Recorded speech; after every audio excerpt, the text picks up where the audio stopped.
Leviticus 10. Now Aaron's sons, Nadab and Abihu, each took his censer, put fire in it, and laid incense on it. And they offered unholy fire before the Lord, such as he had not commanded them. And fire came out from the presence of the Lord, and consumed them, and they died before the Lord. Then Moses said to Aaron, This is what the Lord meant when he said, Through those who are near me I will show myself holy, and before all the people I will be glorified. And Aaron was silent.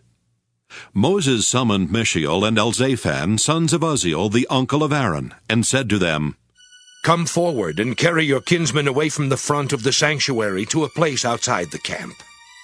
They came forward and carried them by their tunics out of the camp, as Moses had ordered. And Moses said to Aaron and to his sons Eleazar and Ithamar, Do not dishevel your hair, and do not tear your vestments, or you will die, and wrath will strike all the congregation. But your kindred, the whole house of Israel, may mourn the burning that the Lord has sent. You shall not go outside the entrance of the tent of meeting, or you will die. For the anointing oil of the Lord is on you. And they did as Moses had ordered. And the Lord spoke to Aaron, Drink no wine or strong drink, neither you nor your sons when you enter the tent of meeting, that you may not die. It is a statute forever throughout your generations. You are to distinguish between the holy and the common, and between the unclean and the clean, and you are to teach the people of Israel all the statutes that the Lord has spoken to them through Moses. Moses spoke to Aaron and to his remaining sons Eleazar and Ithamar. Take the grain offering that is left from the Lord's offerings by fire, and eat it unleavened beside the altar, for it is most holy.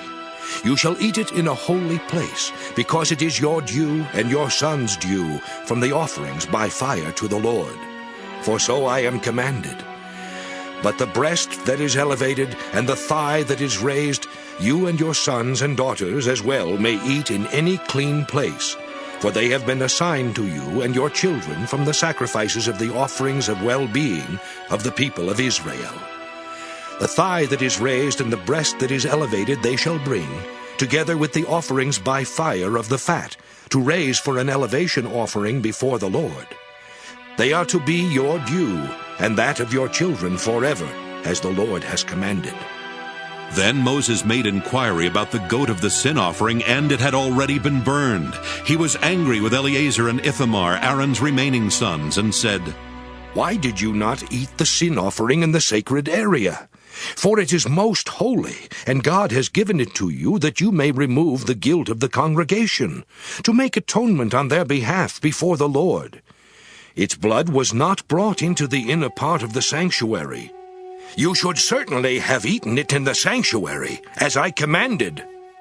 And Aaron spoke to Moses, See, today they offered their sin offering and their burnt offering before the Lord, and yet such things as these have befallen me. If I had eaten the sin offering today, would it have been agreeable to the Lord? And when Moses heard that, he agreed.